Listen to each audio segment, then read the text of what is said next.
So I'm going to end up finishing up some of the fencing in the new garden today, seeing how it's 70 degrees in December. I want to take advantage of the weather here. So, I mean, here's the older fence that we've had. It's now going on a couple years. You know, originally it was, as they said, the black vinyl. It's lost a little bit of color, but all in all, it's held up real well for us and no issues. Obviously, the squirrels can get right through it, but, you know, our biggest concern is just keeping the deer out. And even though this fence in some areas is only 4 feet tall, it seems that the deer don't want to be jumping it, and from what I've been told, it's pretty much because we've got those raised beds and they don't seem to have a good landing spot. In either case, I'm pleased that they're not coming in. So anyways, I got a couple more sections to work on today, and it's real easy to put this stuff up. Alright, so I got 2 sections left, and pretty much our fence here that we're attaching to is just some basic construction. I got 4x4s and 2x4s that, you know, those 2x4s are spanning about 8 feet to try to maximize the length and keep the cost down on this fence. And we haven't had any issues in the old fence with that kind of an 8-foot span of any sort of problems. So what we'll do now is I'm just going to go and start digging a trench right down low, and so that way we can bury some of this fence, and hopefully that'll keep a couple more of the animals from wanting to come in. But like I said, we're definitely not going to be able to keep the squirrels out, but deer don't seem to want to come in, so let's get going on it.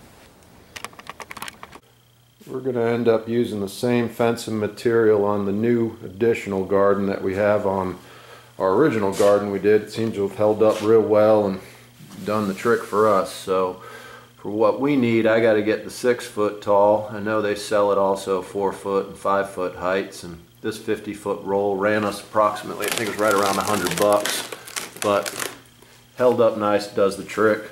And then just other than that, we just got to get these fencing nails. I use both the 1 1/4 and the 3/4. 1 1/4 does the original most of the work for us, but then those 3/4 I just use in a couple areas. Just it's a little bit easier to nail them in and just to hold that fence up in a couple of the tighter spots.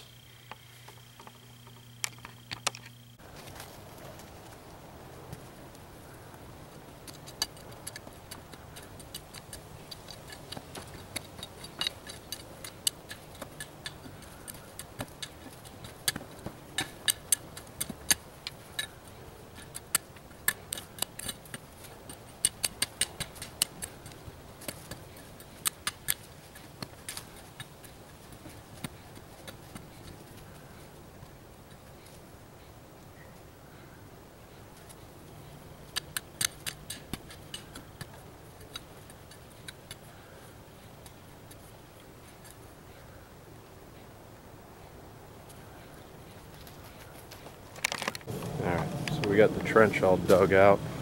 It's averaging about 4 to 6 inches deep, depending on the location. Which for us, that's enough. I know for other people you got to go deeper, but we really don't have a rabbit issue, or, you know, some of the other, the moles, all that stuff. So this seems to work pretty good. You know, obviously I got, as you'll see, I'll have to work around a root right there, but it is what it is. So let's go get the fence and see about getting that hooked up. Alright, so now what I'm going to do is I'm going to take this fence and start to just make sure I get my length. I'm not worried about the height right now, but what I'm doing just to help me along, see how I'm doing this, just a one-man job, is just put a clamp here at the end at my starting point, and then as you can see, these 2x4s I got going across, I made sure that those were leveled off. So what we're going to do now is we're just going to use as a guide one of the, you know, pieces in the fencing here, and we're just going to use that as our straight line, because obviously I'm going to need to be making some cuts here at the bottom, because we're going, like I said, from probably just about 5 feet to right around that 6-foot mark. So let's get this fence rolled out, and we'll just cut it to length, and then just to cut it, all we're going to need is just a set of nips. Real easy, real simple.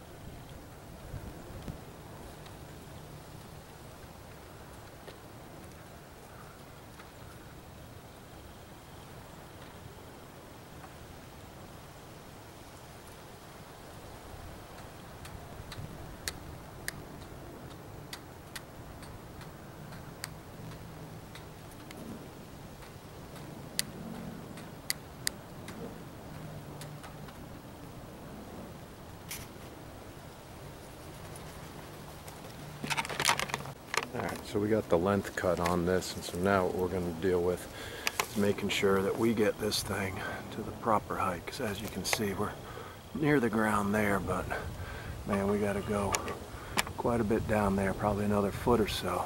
So what we're going to do is just some cutting, but we're doing all our cutting at the bottom just so that we leave that nice edge at the top. So, you know, pretty much what I'm going to be doing down here is I got to go down about four more inches, or maybe about 2 more squares. So all I do is, you know, if I've got 1, 2, 3, 4, 5, 6 open squares here, I'll probably start by just cutting 4 squares out of the bottom, and then just as we go along here, you know, we just got to make sure that we start adjusting, cutting fewer squares out of the bottom, so that way when put it all together, probably down here near the end, I won't be cutting anything. So let's just get going on that, and once again just use the nips, and it's a little bit of trial and error. So you can always cut it a second time, so don't try to cut too much and get it all perfect the first time, because most likely you're going to have to make some adjustments.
Alright, so as you can see, we made that first cut.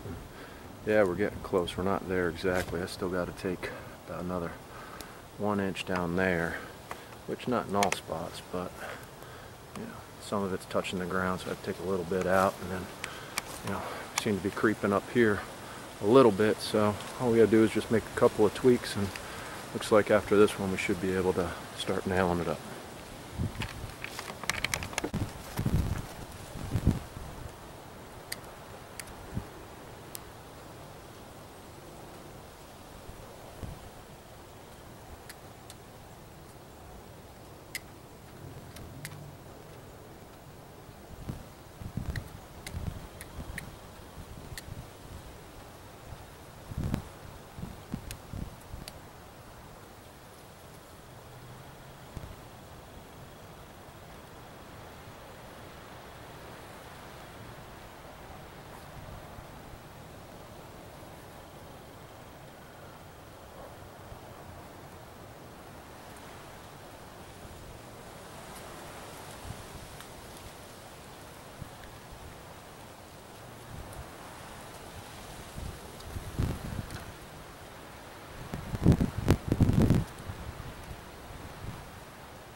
Alright, well, after about 3 or 4 adjustments and having to deal with cutting around a couple of roots that I didn't want to chop away down here. Looks like we got what we want now, so we were able to bring it down. So got that nice line going across the top. Next step, start the nailing. Get this all buttoned up. Alright, so we got a basic start of nailing on the top here. So now what we're going to do is we're just going to come over here back to our first starting point. We're going to end up just going all the way down this side with 3 nails just to get a good straight edge here, and then from there we'll start pulling it across the bottom and fastening it there.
Alright, so we used those large nails and we were able to tack all the rest of this up and in place. So now what we're going to do, we're just going to grab a couple of those 3/4 inch nails and just put those probably about every, I don't know, 12 inches or so apart, just to help hold this nice and tight. Like a lot of things, nothing's ever going to be perfect, but all in all this is going to do the trick and get what we need done with it, keep the deer out.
Alright, so came back, got all those small nails put back in. They're all in good shape. Came by, filled the trench back up, pulled the mulch back, so should be good to go over here. Not that difficult to do. It's always easier if you got 2 people, but you can do it as 1 person. So all we got left is this one other section here, and then that gate that we got to make, which I plan on making a video on that gate hopefully next week, so we can get this whole garden closed up and get ready for next spring. Anyways, thanks much. If you got any questions, just ask us in the comments. Take care.